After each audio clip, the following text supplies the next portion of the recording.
출애굽기 3장이요. 모세가 소명을 수령함 해볼게요. 잘 아시는 대로 호렙산 떨기나무 이제 불꽃 가운데서 하나님이 부르시는 거죠. 하나님이 부르시죠. 모세가 잘 준비하고 있으니까 하나님이 부른 게 아니잖아요. 그죠? 자, 창세기 15장 14절 그 섬기는 나라를 내가 징치할지며 하나님이 그렇게 약속하셨고 내 자손이 큰 재물을 이끌고 나오리라. 그 징치가 끝나는 징조가 뭐냐 하면 큰 재물을 받아야 돼요. 그러니까 하나님이 당신의 능력으로 애굽의 바로로부터 떠나게 했다. 그런데 손에 재물이 안 들려져 있어. 그럼 아직 그 하나님이 치시는 징계가 끝났다는 거예요? 아직 안 끝났다는 거예요? 안 끝난 거예요. 그러니까 꼭 뭐가 있어야 돼요? 재물이 꼭 있어야 돼요. 그죠? 네. 이걸 모세가 이룬다는 걸까요? 하나님이 이루신다는 걸까요? 하나님이 치신다고 했으니까 하나님 하시는 거예요. 자, 이게 도대체 신약 근거에는 신약이 어떤 실체적 언약과 연관이 되냐? 로마서 8장 2절을 소개하네요. 이는 그리스도 예수 안에 있는 생명의 성령의 법이 죄와 사망의 법에서 너를 해방하였습니다. 생명의 성령의 법이 어디에 있냐면 그리스도 예수 안에 있는 겁니다. 그럼 그리스도 예수 안에 있는 생명이라는 말은 생명을 누가 주신다는 걸까요? 그리스도 예수께서 주신다는 거거든요. 그러면 이스라엘 백성들에게 모세를 불러서 부른 이유가 이스라엘 백성들에게 무엇을 주기 위한 거죠? 생명을 주기 위한 거죠. 어디에 있는 생명이 아니라 어디에 있는 생명? 애굽에 지배받고 있는 종살이하는 생명이 아니라 언약 자손으로 약속의 땅에서 살 수 있는 생명을 주신다는 거잖아요. 자, 그리고 그게 무슨 법이라고 했죠? 성령의 법이라고 했잖아요. 성령의 법은 답이 분명히 나오죠. 그 법을 누가 주신다는 거예요? 하나님이 주신다는 거죠. 그러니까 언약 자손의 생명이 다시 태어나는 일이 누가 하시는 일로 결정이 된다? 하나님이 하시는 일로 결정이 된다. 그래서 자, 우리 더 나온 김에요. 그래서 이스라엘 백성들이 출애굽하고 난 다음에 1년이 지났을 때 이스라엘 백성들은 어느 산 앞에 오게 되죠? 시내산 앞에 오게 되죠. 시내산 앞에 오도록 해서 모세를 통하여 뭘 주시나요? 법을 주시지요. 무슨 법을 주세요? 하나님께서 이 백성이 내 백성임을 깨닫게 하시는 법을 주세요. 그러면 이스라엘 백성이 하나님의 주시는 언약 자손이라는 것을 하나님이 주신 법으로 확인해 주는 거니까 이스라엘 백성의 생명을 주관하시는 하나님의 법, 생명의 성령의 법인 거예요. 무슨 법이? 장차 받게 될 시내산 언약이. 네. 이해가 되시죠? 놀랍죠, 이 내용이. 예.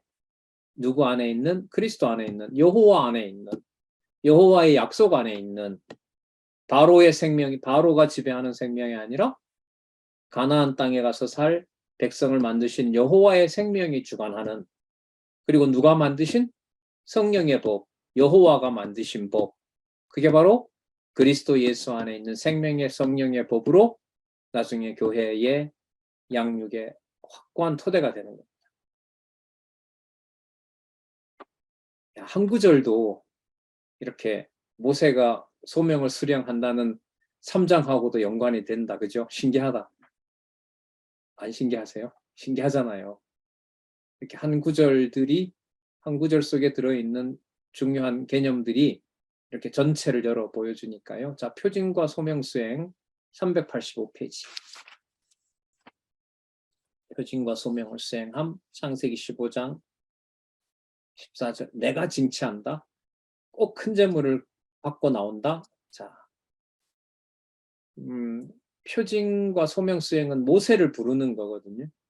모세에게 표징을 보여주잖아요. 세 가지 표징을 보여주고, 표적이죠. 그러니까 표적을 통해서 징표를 보여주죠. 너가 내가 뽑은 지도자다라는 걸 보여주는데 모세가 선뜻 가려고 해요? 자꾸 안 간다 그래요?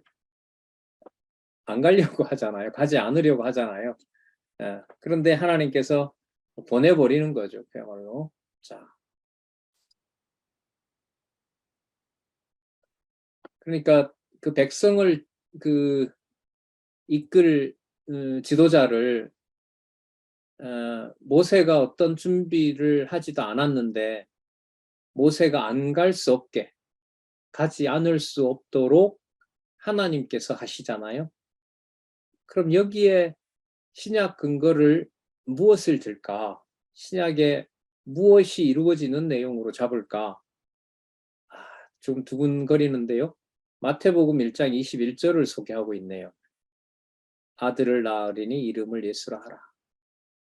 마리아와 요셉이 베들레헴 사람 베들레헴이 고향인 마리아와 요셉이 예수님의 이름을 지어놓고 기다렸어요? 아니면 잉태를 두 분이서 아주 정성을 들여서 그 아기를 이렇게 만들 준비를 했어요? 하나님이 주셨어요?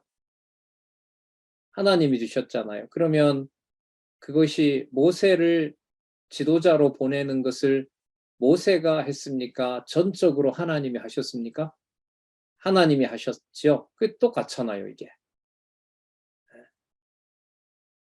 아들을 낳으리니 그 이름을 예수라 하라. 그 예수라는 의미 속에는 여호와는 구원이시다 이런 의미가 들어가는데 그걸 이제 언약 자손과 연관을 시키면 자기 백성을 저희 죄에서 구원할 자다. 그러면 이 예수를 자기 백성을 저희 죄에서 구원할 자로 누가 보내시고 누가 태어나게 한 거냐 하면 아버지가 그렇게 하신 거죠.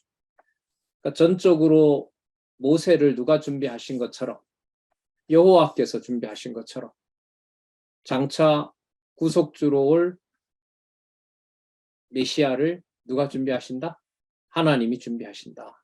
그게 이제 이 사장의 표징과 소명 수행에서 소명 수행에서 앞으로 실체적으로 이루어질 내용이라 할 수 있겠죠. 자, 그럼 5장에서 10장 391페이지에 가시면 바로의 도전 시행 이렇게 바로의 도전 시행 나오는데요. 먼저 5장 볼게요. 이거 9절 볼까요? 요한복음 15장 14절. 그 섬기는 나라를 내가 징치할지며. 자, 아주 선명한 구절이죠. 내가 징치한다. 이 말은 바로의 도전을 내가 시킨다 이 말입니다. 그리고 내 이름이 드러난다 이 말입니다. 자, 신약 근거를 한번 볼게요.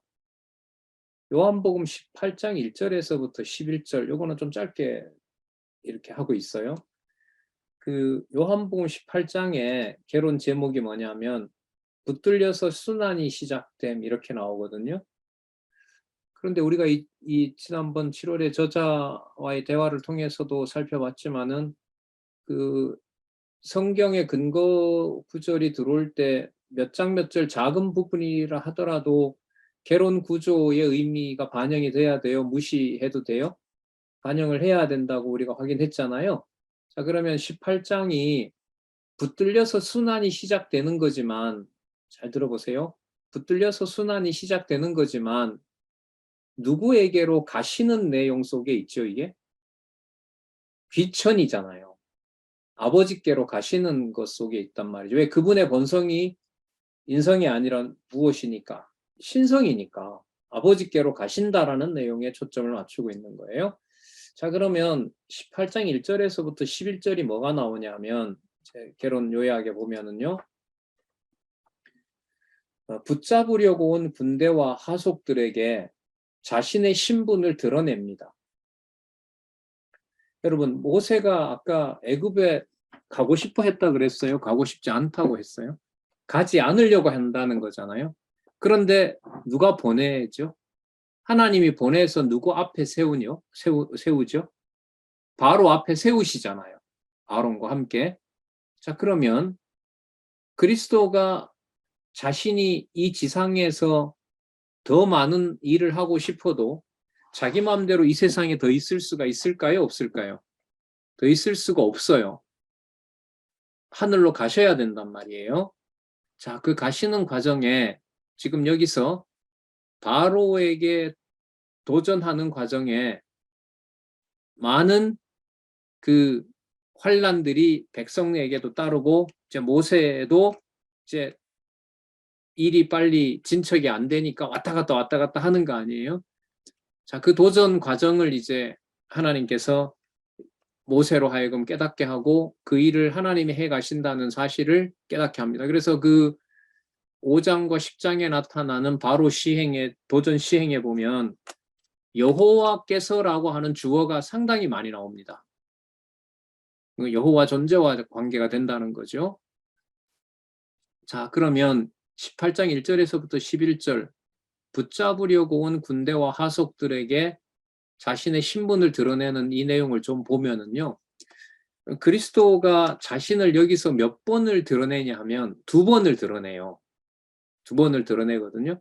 처음에 가룟 유다가 그 종들이 그 쇠몽둥이나 그 횃불을 가지고 왔을 때 누구를 찾느냐, 나사렛 예수를 찾는다고 했을 때 예수님께서 자신을 탁 소개하잖아요. 내로라라고 하니까 무슨 일이 벌어져요?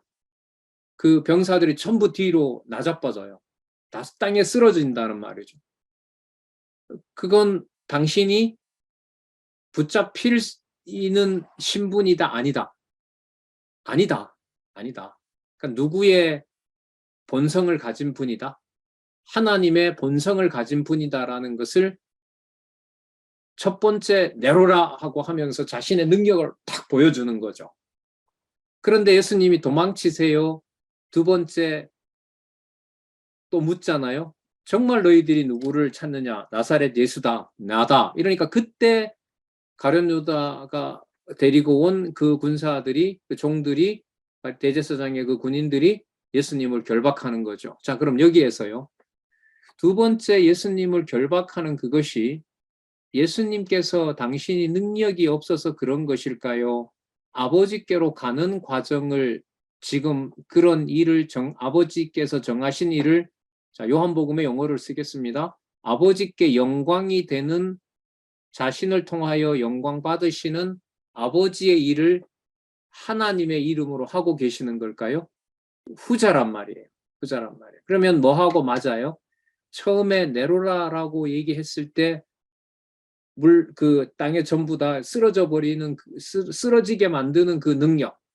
예를 들면 바로가 됐다 이제 너희들 나가라라고 이제 그 재앙이 심해졌을 때 베드로에게 말한 것처럼 잡으러 왔던 자들이 전부 예수님의 말씀에 전부 이렇게 쓰러져 버린단 말이죠. 자, 그러면 나중에 예수님이 잡히셔서 이제 십자가에서 죽으시는 그 과정들로 가기 위해서 예수님이 잡히신 것은 당신이 힘이 없어서 패배당한 것이 아니라 그것은 신성이 본성이기 때문에 누구에게로 갈 수밖에 없는 일을 하신 거예요. 하나님께 갈 수밖에 없는 일을 자신이 뭐 하시는 거예요? 내어주신 거죠. 십자가에 잡히시도록. 그래서 거기에서 무능력이나 이런 게 드러나는 게 아니라 누구의 능력을 입는 과정이 진행된다? 아버지의 능력, 신성을 입는 과정이 진행된다. 이렇게 보시면 돼요. 자, 그러면 5장에 한번 보세요. 처음에 바로에게 하나님께서, 저 근거 구절 먼저 읽어볼게요. 출애굽기 3장 19절.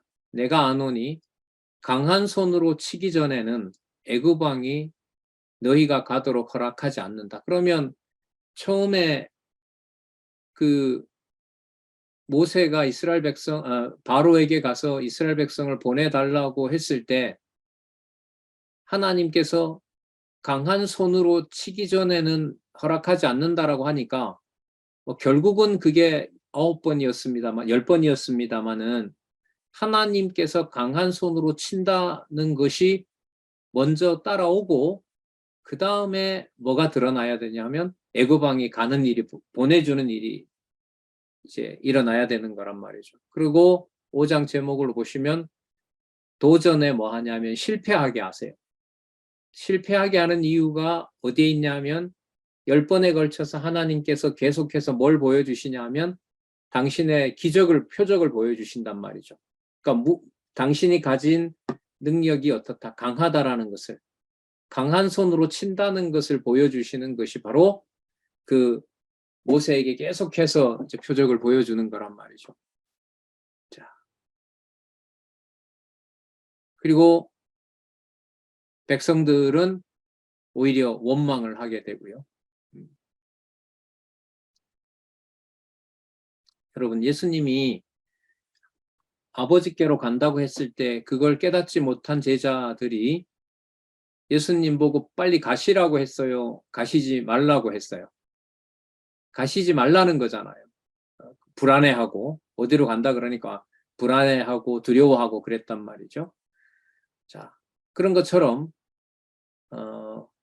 이스라엘 백성들에게 하나님의 능력을 보여주는 과정이 이스라엘 백성들에게는 무슨 과정으로 드러납니까? 처음에는 원망스러운 과정으로 드러나는 거죠. 왜? 모세가 바로를 만나고 온 다음에 학대하는 정도가 점점 뭐해지니까, 더 심해지니까.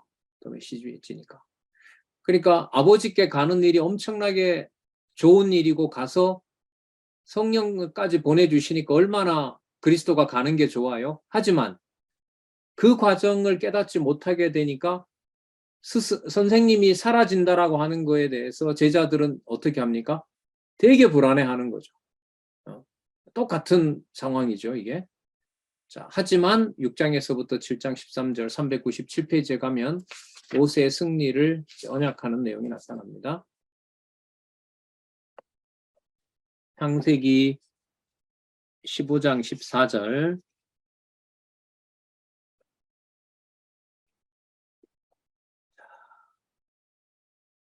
그 섬기는 나라를 내가 징치할지며, 자, 또 나왔네요. 그 후에 내 자손이 큰 재물을 이끌고 나오리라. 그런데 여기 보시면 계시록 19장에서부터 20장에 나와 있네요. 여러분, 모세가 그 7번째인가에 보면 하나님이 가라고 해서 이제 보내서 왔는데 바로 앞에서 모세가 어떻게 말을 하냐 하면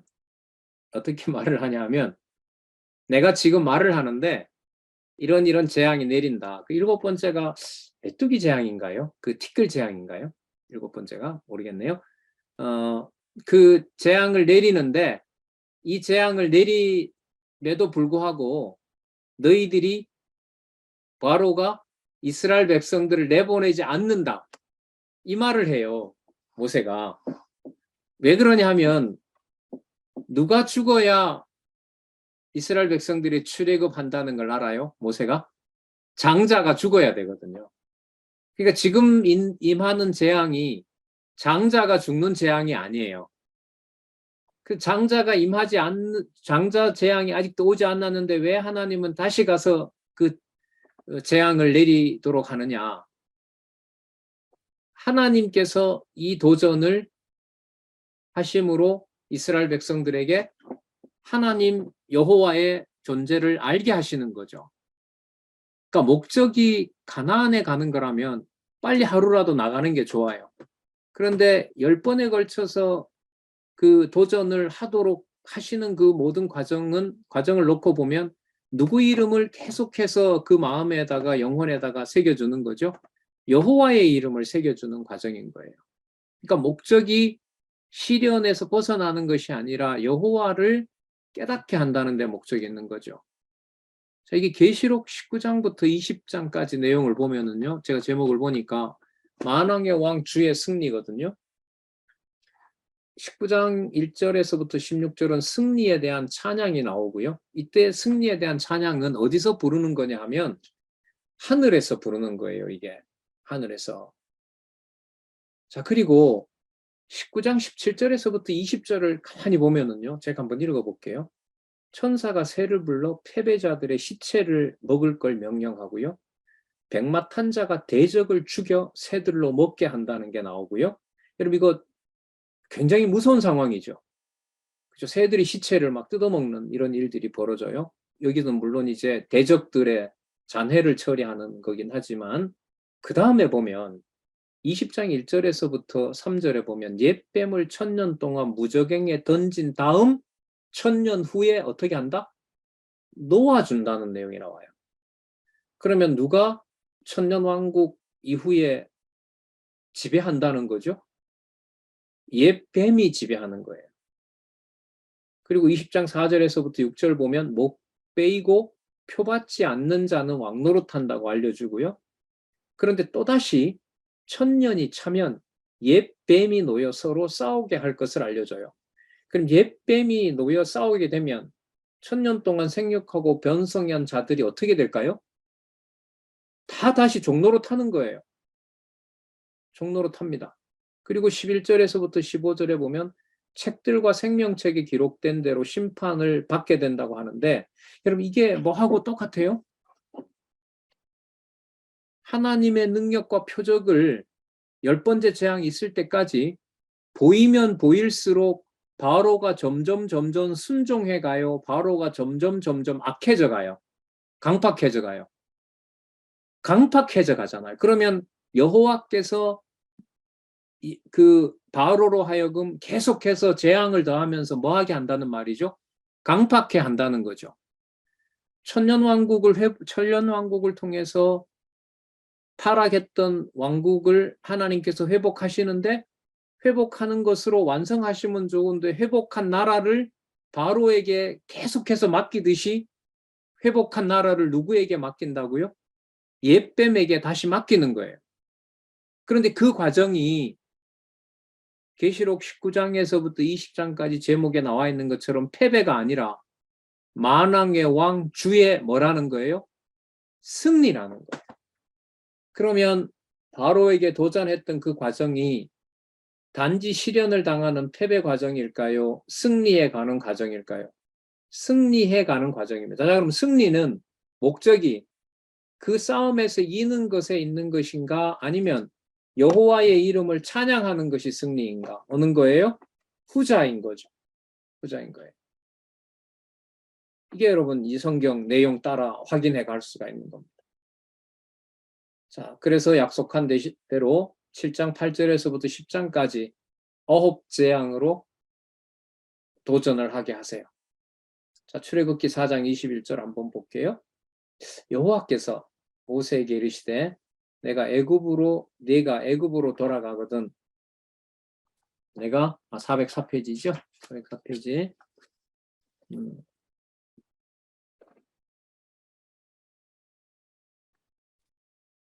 404페이지.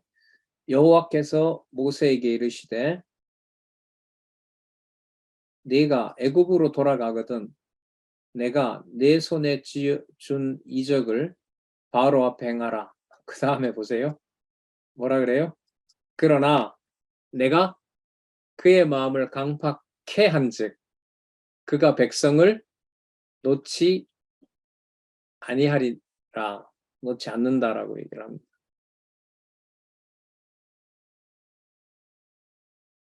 출애굽을 시켜야 되는데 출애굽 시키려고 보내놓고 출애굽을 허락해야 될 바로의 마음을 강팍하지만 풀어줘야 되는데 바로의 마음을 뭐하게 한다는 거죠?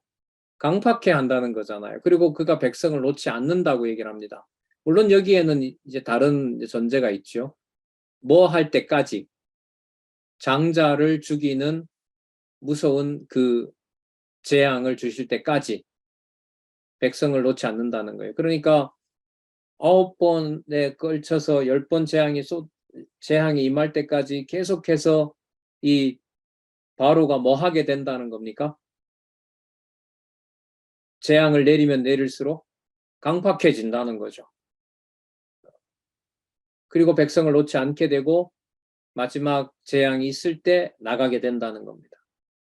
그러면 여러분이 9가지 재앙으로 도전한다는 이 상황으로 보면 이스라엘 백성들에게는 좋은 일이 아닌 거죠. 왜? 누가 계속 뭐 해가는 거니까. 바로가 점점 더 뭐 하는 거니까. 강팍해지는 거니까. 자, 여기에 신약 근거를 뭘 들고 있나?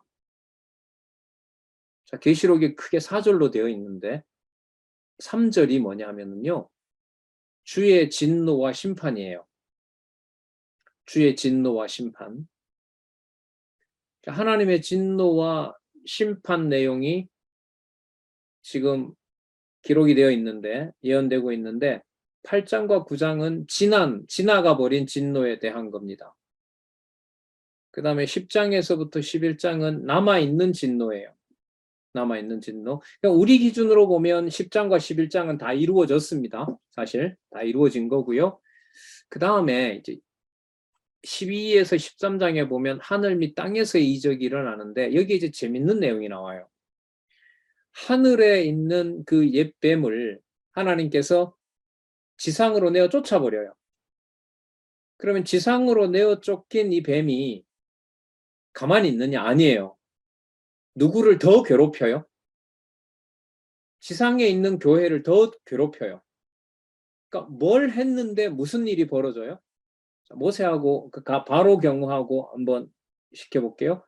지도자인 모세가 바로에게 하나님의 능력을 보여줬는데 바로가 점점 더 뭐 하게 되는 거예요? 강팍하게 되는 거잖아요. 다시요.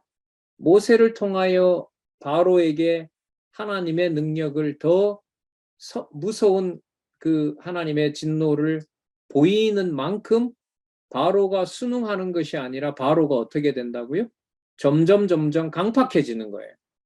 그런데 그 강팍해지는 과정이 애굽에서 뭐 하도록 하는 과정이냐면 나오게 하는 과정인 거죠. 그럼 나오게 하는 것의 최종적인 목적이 누구를 알 만큼 알게 한 다음에 데리고 나오는 거예요. 여호와를 알 만큼 알게 한 다음에 내리고 오는 거죠. 마찬가지로 주의 진노와 심판 내용에 보면 12장과 13장의 제목이 하늘과 땅에서의 이적이 나타나는데 그 이적 중에 하나가 하늘에서 옛뱀을 내어 쫓아버린단 말이에요.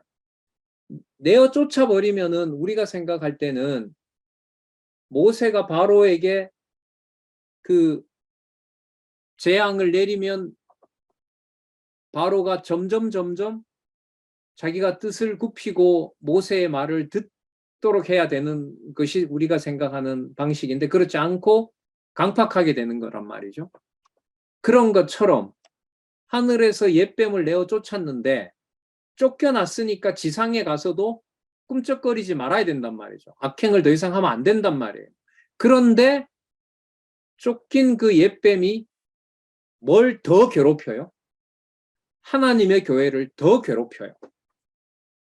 자, 그 과정이 요한계시록 전체 주제인 교회에 무엇을 증거하는 내용과 관련이 될까요? 교회의 승리를 보여주는 것하고 관계가 되는 거예요. 그러니까 과정상에 승리에 대한 과정으로 연결이 되려면 현상적으로 교회가 옛뱀에게 순환을 당하고 순교를 당한다라는 것으로 맞추면은 이 단절이 생겨요. 그러면 그 모든 과정이 승리로 연결이 되려면 누구의 이름이 기억할 수 있도록 한다는 데 초점을 맞춰야 될까요? 그렇죠. 여호와 하나님의 이름이 받는 고난 가운데서도 사라지지 않고 어떻게 돼요? 계속 이어진다는 거예요. 그런 것처럼 하나님께서 모세를 10번에 걸쳐서 보내는 과정에 그 성경 본문도 그렇게 이제 확인할 수가 있는데요. 계속해서 누가 하신다라는 걸 알려주냐면 여호와가 하신다라는 게 본문에 쭉 나와요. 그래서 이게 본문을 확인해야 되는 아주 중요한 이유가 돼요.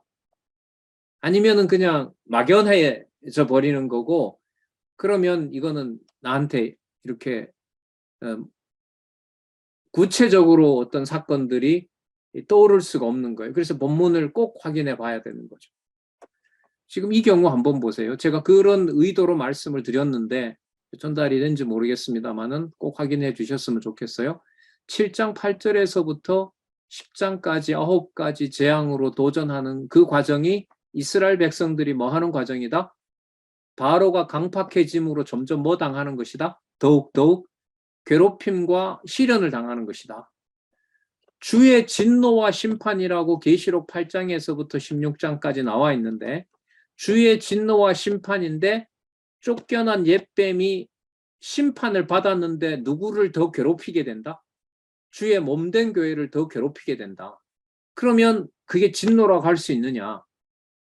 그리고 참 심판이라고 할 수 있느냐? 교회가 더 핍박을 받는데 그럴 때 교회가 핍박을 받는 상위의 목적을 승리와 연관을 시켜야 돼요. 그 상위의 목적이 그 모든 교회가 받는 재난의 과정이 약속대로 옛뱀을 하나님께서 뭐 할 것이고 반드시 멸할 것이고 엄청난 시련 한가운데서 하나님의 교회는 누구의 이름을 부르지 않을 수가 없다. 여호와 하나님의 이름을 부르지 않을 수가 없도록 한다. 주 예수 그리스도가 반드시 이런 상황에서도 교회의 머리가 되신다. 그것을 알게 하고 기억나게 하고 생각나게 하는 것이 바로를 강팍하게 해서 누구 이름을 부르게 했던 것하고 똑같아? 여호와의 이름을 부르게 한 것하고 똑같다는 거예요. 아마 뭐 어쨌든 이걸 여러분들이 공부를 하셨으면 그렇게 연결을 할 수 있겠지만 저도 이제 여러분들하고 이런 얘기는 처음 하잖아요.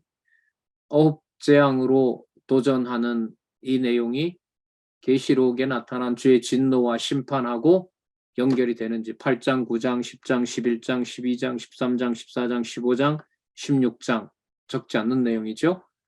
요한계시록 21장이면 뭐 3분의 1 정도, 3분의 1이 아니라 반은 아니지만 상당 분량이란 말이죠. 그거하고 7장 8절에서부터 10장까지 성경 본문하고 아까 말씀드렸는데요. 저는 이미 확인한 거지만 7장 8절에서부터 10장 9재앙으로 나올 때 여호와께서 이르시되 여호와께서 가라사대 여호와께서 다시 일러 가라사대 계속해서 그 성경 본문의 주어가 누가 많이 나온다고요? 여호와께서가 계속 나와요. 여호와께서. 그리고요. 계시록 8장에서부터 16장 내용에 가도 여호와께서 하나님께서 주께서 사도 요한에게 다시 일러 가라사대 또 보여주시되 다시 일러 가라사대 계속해서 그 말씀을 누가 전하는 걸로 얘기를 해요? 하나님이 전하는 걸로 나와요. 그래서 본문 주어를 잡는 게 일단은 이 두 본문을 비교할 때 같이 봐갈 때 매우 중요해요. 이 정도로 이렇게 안내를 해드렸으면 오늘은 참 힘들어서 자꾸 하품도 하고 하시지만은 푹 주무시고 내일 아침에 7장 8절에서부터 10장까지도 읽으시고 어디도 요한계시록 8장에서부터 16장까지도 읽어보시면 하나는 분명해요. 제가 미리 말씀드리잖아요. 7장 8절에서부터 10장 읽을 때 여호와께서 다시 말씀하여 가라사대 여호와께서 다시 불러 가라사대 계속해서 누구 이름이 나온다? 여호와 이름이 나온다. 그리고 8장에서부터 16장에 보면 그 무서운 장면을 사도 요한은 막 보지 않으려고도 해요. 그런데 다시 그 요한에게 계속해서 뭐라 그래요? 다시 보여주시되 다시 일러주시되 천사가 다시 가르쳐주시되 하면서 계속해서 누가 하시는 일임을 알려주신다는 거예요. 하나님이 하신다는 걸 알려줘요. 그러면 복잡한 내용 빼고 간단하게 9재앙으로 도전함에 대한 신약 근거인 계시록 8장과 16절에서 누구 이름이 남고 누구의 존재가 남는다? 여호와 하나님의 존재와 여호와 하나님의 능력이 나타난다. 그렇게 보시면 돼요.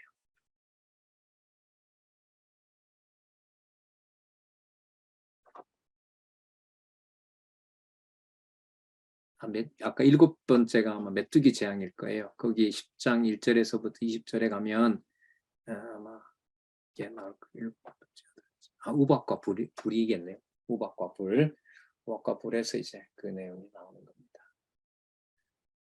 자,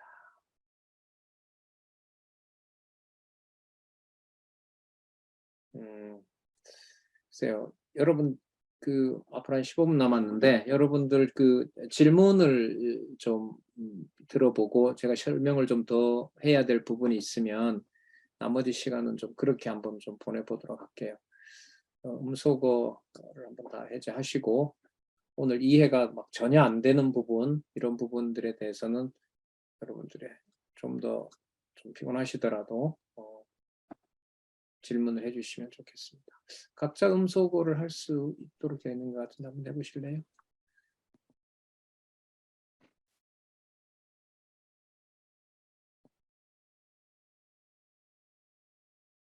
김상장 집사님 하셨고 다른 분들 한번 해보실래요? 예, 개인적으로 다 할 수 있게 돼 있죠?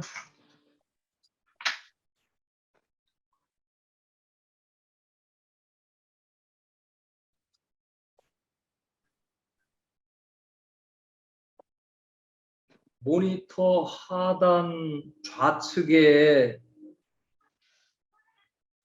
빨간 거 클릭하시면 음소거 해제됩니다.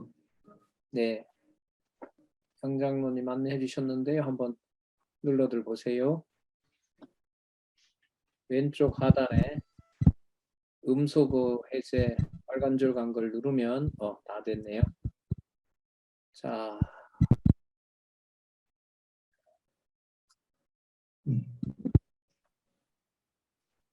질문 받겠습니다.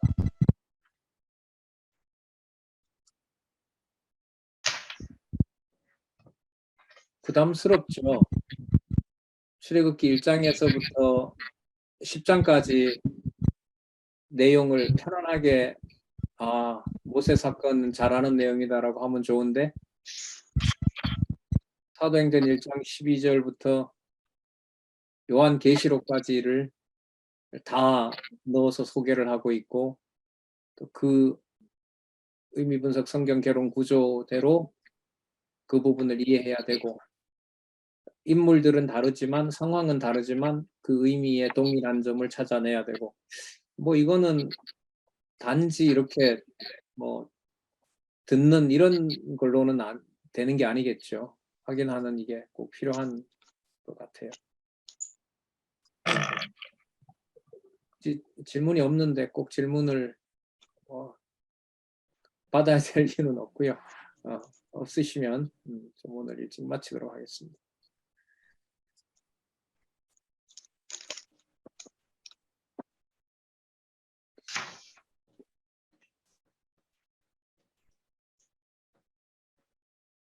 오전에 들어왔다가 오늘 밤에 또 들어오신 분들 같은 경우에 2번 이제 들으시는데 2번 들으면 좀 더 유익함이 있나요?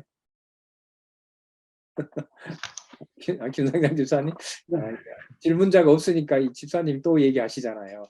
그래, 질문을 하면은 제가 안 하려고 했는데 오전에 그 공부를 하고 오후에 이제 다시 하는데 하고 나니까 창세기하고 오늘 요 출애굽 사건이잖아요. 네. 출애굽 사건이 네. 그 앞에 이제 아까 시간이 있어서 창세기 앞에 이제 그거 1장부터 36장 앞에 있는 언약을 세우는 것이 오늘 이거 애굽 사건과 모세와 예수 그리스도를 연결했을 때 네. 하나님의 나라와 네. 교회가 거듭나고 중생한 우리 성도들이 새로 낳는 이 교회와의 연결을 시켰을 때 네. 오전에 권사님이 하면 할수록 떨어지는 것이 아니라 뭉쳐지고 하나가 된다는 것이 더 선명하게 하면 할수록 연결이 되고 오늘 우리 모세 사건이 창세기 1장에서부터 아까 36장 얘기하셨잖아요. 11장까지 언약 세운 것을 36장까지 해서 네네. 37장에 자손을 해가지고 출애굽기 18장까지 이제 지금 여기하고 연결을 다시 했을 때 네. 지금 현재 실제로 우리 이 교회가 하나님의 나라와 창세전의 영원한 그 피조 세계와의 연결이 됐을 때 그 안에 다 있다. 그러면서 실제 교회에 실제 우리 삶이 모세의 삶과 예수님이 이 땅에 오셔가지고 사는 그 삶과 실제로 우리 그리스도인이 교회의 삶과 밀접한 관계가 있다는 것을 오늘 이 공부를 하면서 그게 이제까지는 별도로 생각했을 때가 참 많았다. 우리가 같이 이야기할 때. 그런데 이 공부를 하고 나니까 예, 실제 교회가 우리 삶이 예, 영원하신 천국의 나라, 하나님의 나라의 실제 삶과 같은 그것이 이제 연결이 되면서 네, 안에서 우리 실제 삶이 네, 목사님이 이제 제사하고 영적 예배라는 것이 예, 같이 맞물려 있다는 것을 예, 예. 좀 선언할 수 저는 있습니다. 예, 집사님 말씀이 이제 오늘 어쨌든 제가 좀 이렇게 그 강조를 좀 설명을 드리려고 한 건데 이제 분량이 그 아까 설립에서부터 양육, 어떤 부분은 또 양육에서부터 무장, 또 조금 전 같은 경우에는 부분이긴 하지만 그 계시록 8장에서부터 뭐 16장, 그리고 계시록 19장에서부터 20장. 굉장히 신약 범위가 넓잖아요. 그리고 신약의 범위 내용은 그 구약처럼 무슨 이야기가 아니란 말이에요. 그죠? 뭐 모세가 등장해서 어디에 가고 뭐 이게 아닌 거예요.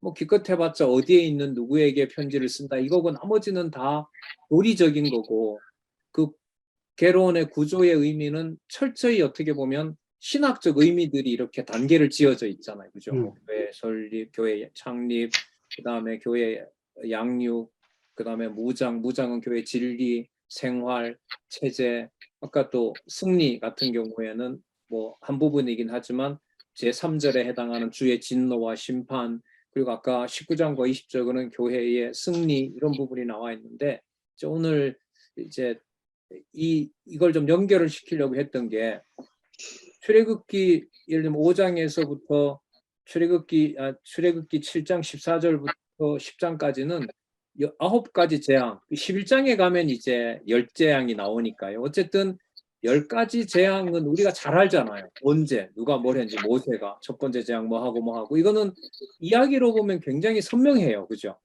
뭐 흑암이 왔다든지 메뚜기가 됐다든지 뭐가 되었든지 근데 이거 하고 신약 성경에서 말하는 뭐 예를 들면 에베소서에 그 히브리서의 유대주의다 이러면 유대주의는 굉장히 추상적인 거예요.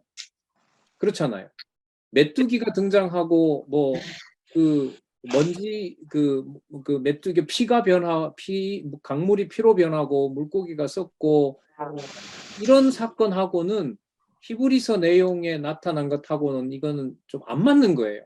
그럼 이 사이를 좀 연결을 시키려고 오늘 제가 이제 좀 애를 쓴 거거든요. 그래서 거기에서 이제 공통점을 찾아내려고 했던 거죠.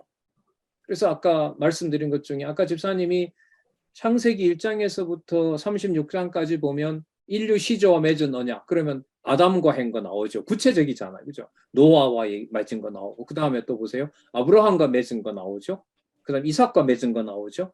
야곱과 맺은 거 나오죠. 그러니까 이야기가 비교적 선명해요. 구체적인 인물이 있고. 근데 거기에 우리가 굉장히 익숙한 거예요.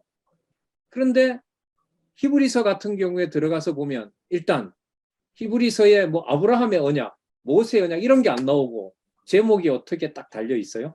유대주의에 대한 경계 이래 나온단 말이에요. 유대주의에 대한 경계. 그러면 그 유대주의의 경계 내용을 들어가서 보면 모세와 아론만 나오고 그 나머지는 전부 뭐냐 하면 교리 설명인 거잖아요.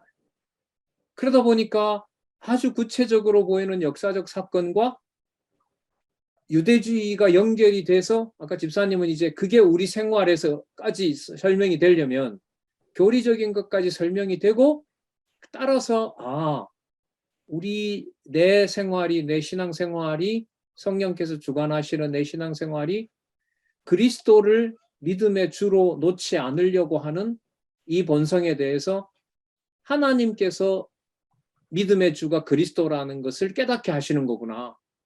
그렇게 연결까지 되려면은 모세를 하나님이 보내서 모세를 통하여 여호와의 이름을 계속해서 알려주는 것. 그리고 유대주의와 연결을 시키면 계속해서 여호와 이름을 알려주는 것은 여호와 이름 외에 다른 이름들이 뭐 하지 못하도록 하는 거죠? 들어오지 못하도록 하는 거잖아요. 그게 유대주의거든요. 유대주의. 그러니까 우리의 일상생활에서 이 일은 내가 주관하고 이 일은 하나님이 주관하고 본성으로 보면 누구 중심이냐면 하나님 중심이 아니라 우리 중심이잖아요. 그런데 계속해서 말씀을 듣게 하면서 모세가 모세를 이스라엘 백성들에게 보내게 한 것처럼 계속해서 누구 이름을 반복하도록 하시는 거죠? 여호와의 이름을 반복하게 하는 거죠.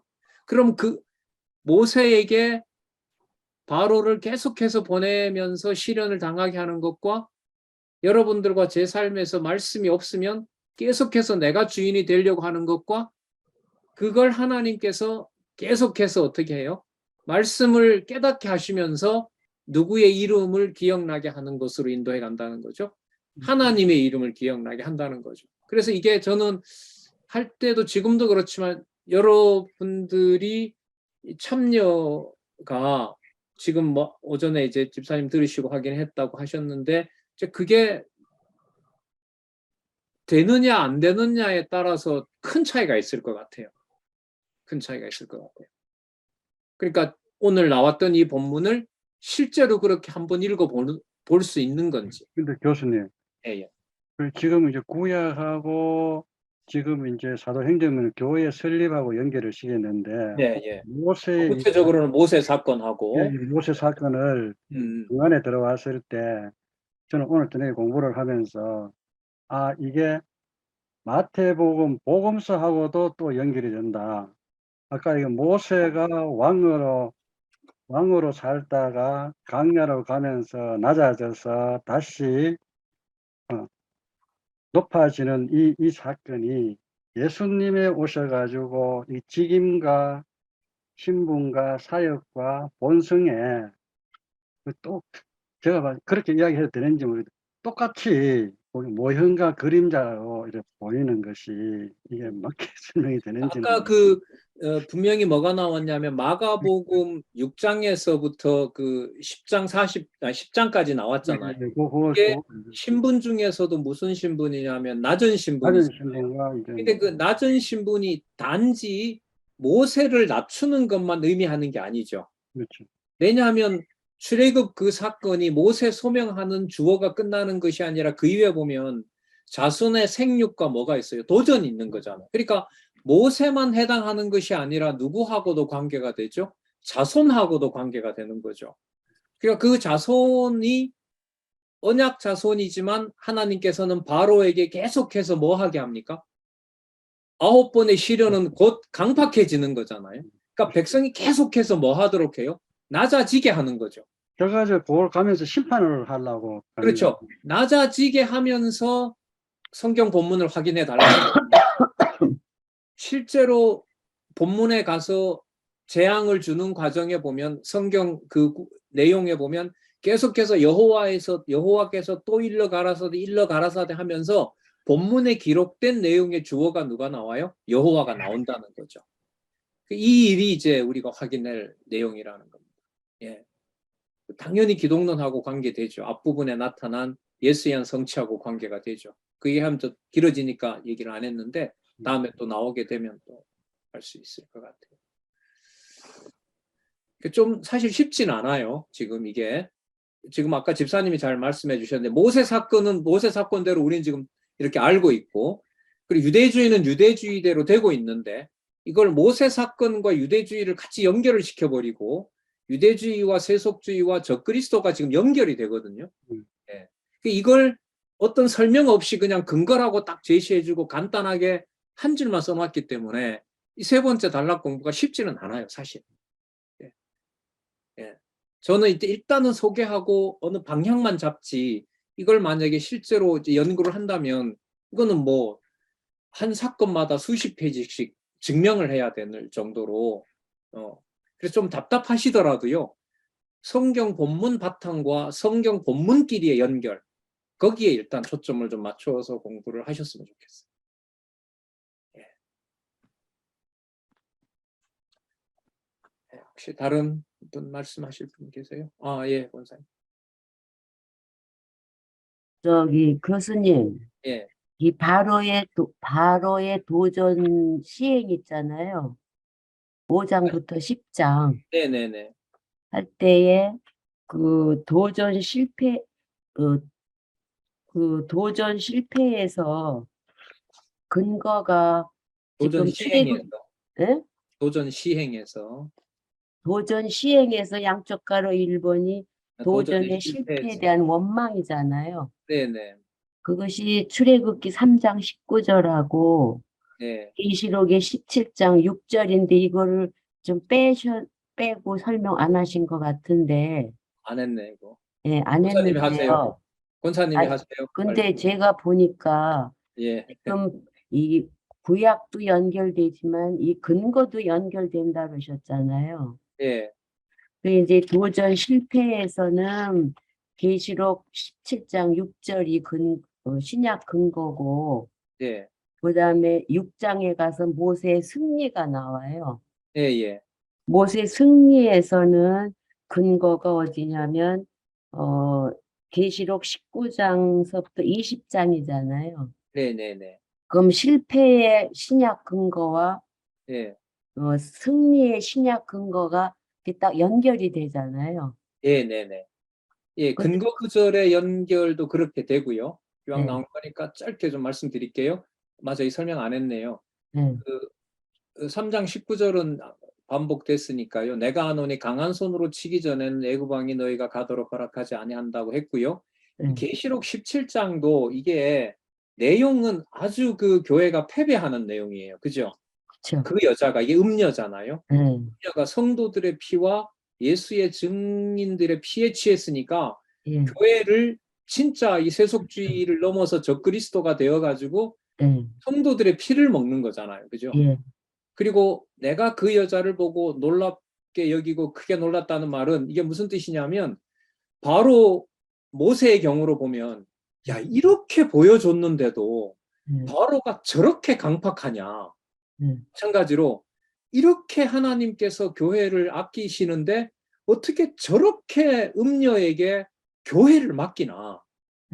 상황이 똑같잖아요. 그죠? 음, 바로에게 하나님 능력을 보이는 만큼 바로가 이렇게 승복하는 것이 아니라 백성들을 더 탄압하는 것처럼. 그런데 거기서 꼭 생각해야 될 게 뭐냐면 그게 자손 언약을 이루시고 승리하는 과정이라는 거잖아요. 그리고 계시록 17장도 전체 구조로 보면 이게 패배가 아니라 심판이 끝나고 이제 어디로 가는 거죠? 승리 쪽으로 가는 구조에 있거든요. 그런데 이게 17장 6절로 보면 이건 절대로 승리가 아니에요. 그렇죠. 그죠? 예, 그러면 그게 뭐하고 똑같냐면 9번의 재앙을 하나님이 보여줘서 내보낸다고 하는데 바로가 하는 짓을 보면 점점 더 강팍해지는 거예요. 그렇죠. 그런데 제목은 뭐로 돼 있냐면 도전과 승리로 간다는 거잖아요. 그러면 구조가 어때요? 의미 구조가 똑같은 거죠. 교회 승리로 가는데 교회가 완전히 음녀에게 뭐 되는 거죠? 영혼까지 육체까지 뭐 피를 취한다고 했으니까 그야말로 갈아먹는 거 아니에요. 교회를 이 음녀 권세가. 그런 것처럼 바로에게도 승리한다고 했는데 바로가 뭐 하는 거냐면 성도 그 언약 자손들을 더 학대하는 쪽으로 간단 말이죠. 그럼 이게 상위 주제인 승리에다가 맞추는데 오늘 강조한 건 승리에다 맞출 때 승리를 하기 때문에 지금 괜찮아가 아니라는 거예요. 제가 오늘 계속 강조한 것은. 그건 어디까지나 누구에게 맞춘 거냐면 우리한테 맞춘 거죠. 그렇죠. 기다리다 보면 우리가 가나안에 갈 거야. 이것 때문에 지금 견디는 건 아니라는 거예요. 그럼 지금 뭐 때문에 견디게 하시느냐? 무엇으로 견디게 하느냐? 그 이름 딱 하나가 바로 하나님 존재 증명이라는 거였습니다. 오늘 그걸 연결을 시키려고 이제 좀 애를 쓴 겁니다. 그런지 안 그런지 확인을 제가 말씀드린 게 본문 들어가 보시면 있습니다 하는 거죠. 계시록에 가서 보면 이렇게 사도 요한도 놀라는데 다시 천사가 말하되 진짜 몰라서 천사에게 물어봤는데 천사가 다시 요한에게 막 가르쳐주고 이런 내용이 나오는 것처럼 모세에게 다시 여호와께서 일러 가라사대 모세가 이러자 여호와께서 다시 모세를 뭐 불러 가라사대 이게 계속해서 본문이 나오는 거죠. 그러면 본문 주어로만 놓고 보더라도 목적이 누구 계시가 맞다. 여호와 계시가 맞다. 그래서 혹여 이렇게 힘든 것도 지나다 보면 풀려가지 않을까. 이건 안 가르쳐줘도 누구나 다 원하거든요. 지금 이 힘든 거 좀 벗어나야 되지 않아? 그런데 이미 벗어난 부분이 있거든요. 누구 이름을 처절하게 부르게 된 부분이 강하다면 여호와 이름 부르게 된 것이 강하다면 그래요. 요 구조도 그래서 제가 안 했는데 맞아요. 그 권사님 잘 지적해 하셨는데 똑같아요. 이 구조도. 그러면 우리는 어디까지 간 거죠? 계시록까지. 보세요. 교회 설립을 할 때도 저렇게 핍박이 왔구나. 교회 양육을 할 때도 저렇게 고린도 교회처럼 저렇게 되는데 저게 양육이구나. 저렇게 교회가 종말론자들이 설치고 있는데 저게 교회의 무장이구나. 저렇게 교회가 무너지는 것처럼 보이는데 저게 투쟁이구나. 저렇게 끝이 나는 것처럼 성도들의 피까지 먹는 저런 자들이 있는 건데 저게 교회의 승리이구나. 저렇게 바로가 강팍해지는데 저게 승리로 가고 있는 거구나. 해방으로 가고 있는 거구나. 그런 구조하고 똑같습니다. 좀 일찍이 아니라 더 늦게 됐네요. 죄송하고요. 하여튼 잘 주무시고 내일 아침 일어나서 본문들 서로 또 확인하십시다. 예, 수고하셨습니다. 기도하겠습니다. 하나님 아버지 감사합니다. 기록한 말씀의 권위 앞에 생각을 정돈하고 또 하나님께서 깨닫게 해주시기를 간절히 바라면서 좋은 시간 함께 하도록 해주셔서 감사드립니다. 오직 성경, 오직 진리에 기록한 말씀 더욱더욱 확인하고 올바르게 안내하고 또한 함께 진리 안에서 교제하는 아름다운 지체들 또 동역자들로 하나님께서 보호하여 주시옵소서. 예수님의 이름으로 기도드렸습니다. 아멘. 네. 수고하셨습니다.